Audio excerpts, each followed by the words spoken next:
Hi there. It's unusual for me to be in the Betfair interface except when I need to access my account.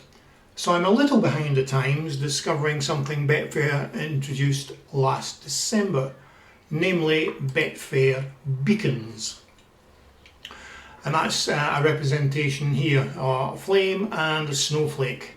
The flame indicates a runner that has shortened in price by 7.5% from what Betfair calls its anchor point. A snowflake represents a horse that's drifted. To access beacons, you have to be logged onto your account, and you can switch it on and off via this little tick box here. But if you want further information, I won't bother describing it all, just click on this little question mark. You'll get this box coming up. Click on the find out here link and you'll come to this page, which will give you a description of what it is. But if you want further information, click on the Betfair Beacons FAQs and that will take you off and give you further description of what it's all about.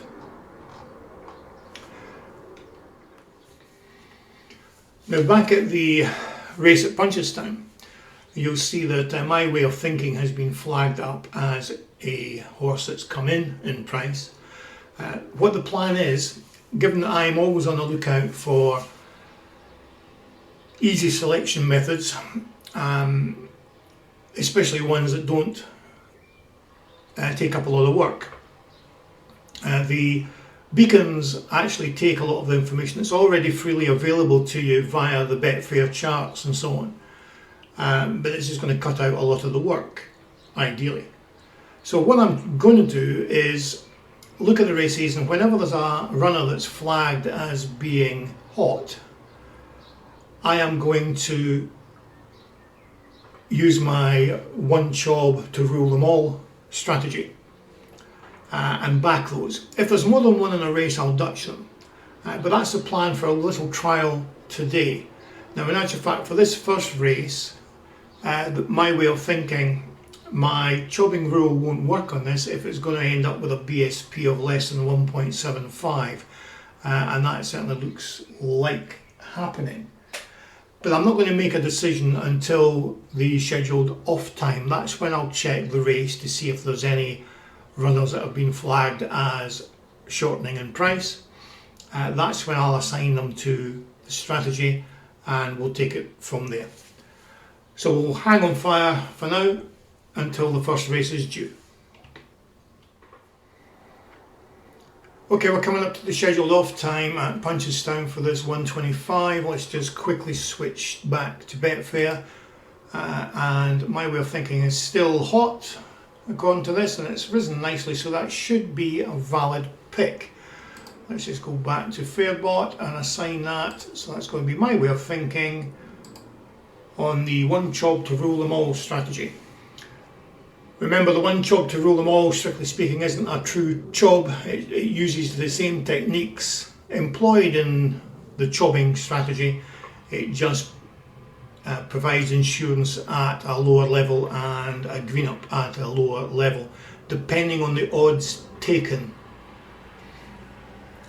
So in this case, this should green up for roughly £20, I think it is.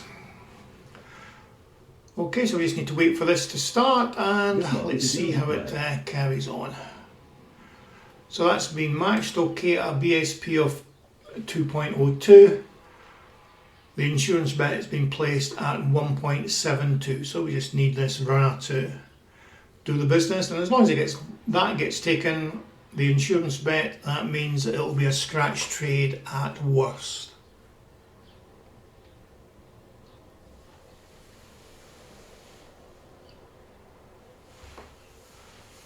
So as I said earlier, I'm looking for a relatively simple process of making the selections, and I only just discovered these Betfair beacons yesterday. Now there is a potential to actually automate the process, although I won't be able to automate it to the same level as Betfair beacons does. I won't explain why, but if you read the guff that I pointed out to you at the beginning of the video, you should be able to pick up on what the issue is. essentially it's unclear as to at what point Betfair make the anchor. They vary it depending on the odds of the runner and the amount placed on the runner. So the higher odds runners could theoretically be flagged as a potential hot or cold runner based on very little volume coming into that horse. So I wouldn't necessarily take that as a sign. Okay, we're approaching halfway, and all he's done is drift. As I say, this is the first time I've done this. I have no idea if this is valid.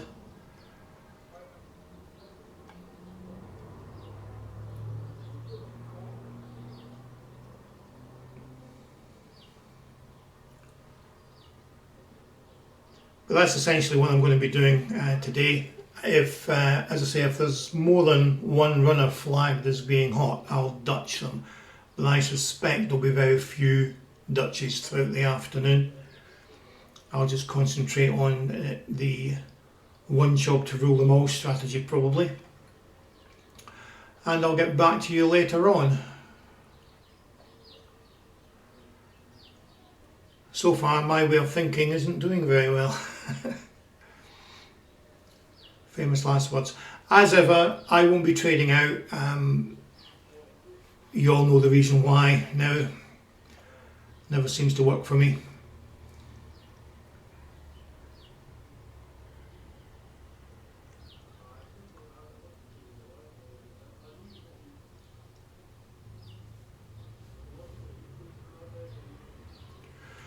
So with all the races, with long races like this, I'll be making the decision at post time once they're down at the post. If it's a stall start, I'll wait till they start loading before checking to see if a horse is hot or not, and then placing the corresponding bet.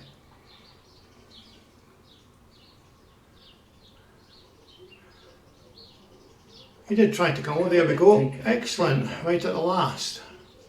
Well, that was a good start then. And it looks like he's going on to win. Good.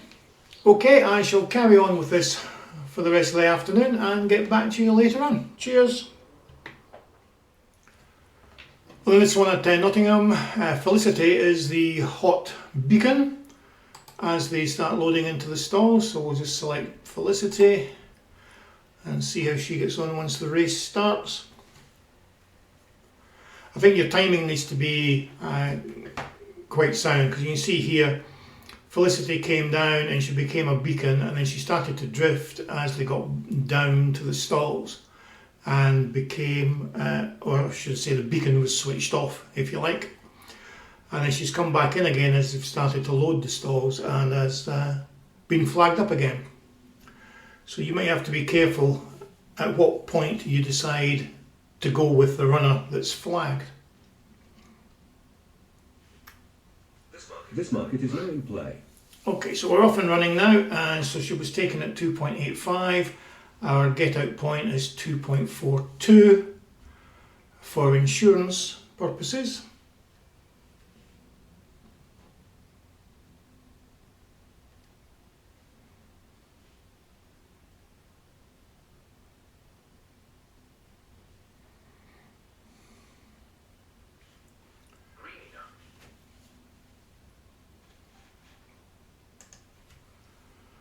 Not looking too great at the moment.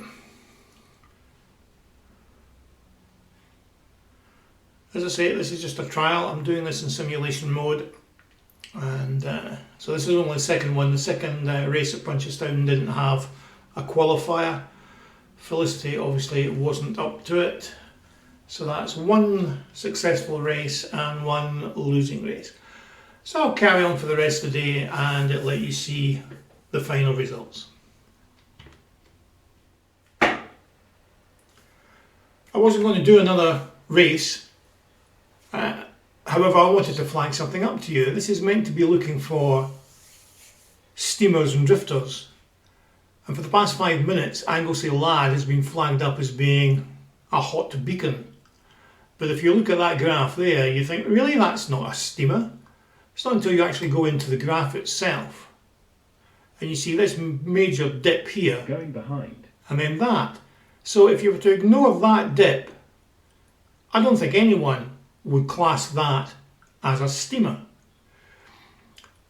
So one's got to question how Betfair are flagging this up, at what point. And clearly they're doing it very early on in the market when there's relatively little money involved. So I'm not convinced, even at this early stage, if this is a sensible thing to do. However, I'll just follow on, but I wanted to flag that up to you. So that's Anglesey Lad as the selection as they go into the stalls. But again, as you see, you would never think of doing Anglesey Lad based on that graph. If you were looking for any steamer from those graphs, you'd probably go for Suani. But she's not being flagged up at all. Jacquelina has been off and on a drifter. Really? If anything, I would class Anglesey Lad as a drifter. However, we'll see how we go on at the end of the day. Okay, as this race at Punchestown draws to a conclusion, I'm going to do the same with this video.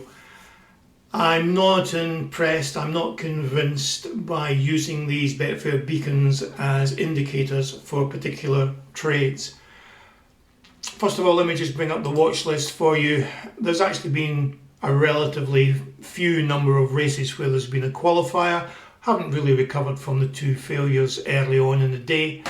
But my main concern is that, based on the graph I showed you earlier on in the video, Betfair seems to make its starting point relatively early after the market is opened and a fairly small volume has driven the price down. And I don't really think that's a sensible thing to do, especially when you're then comparing its end point, as I'm doing, just before the off, when there's so much more money in the market. I think it's much more sensible to essentially ignore the first quarter of a Betfair graph and base your assessment on that. So there is a way that you could simulate this using the selection historical relative odds condition within Fairbot automation. I'm sure I did a video on it before, but for the life of me I cannot find it. So if there's any demand for me to do that again, I will do, although it won't necessarily happen anytime soon. But in summary, these Betfair beacons are, quite frankly, a waste of time. Don't bother using them unless you can find some other angle. It's not something I'm going to pursue in any great depth. Okay guys, I'll catch you in the next one. Cheers.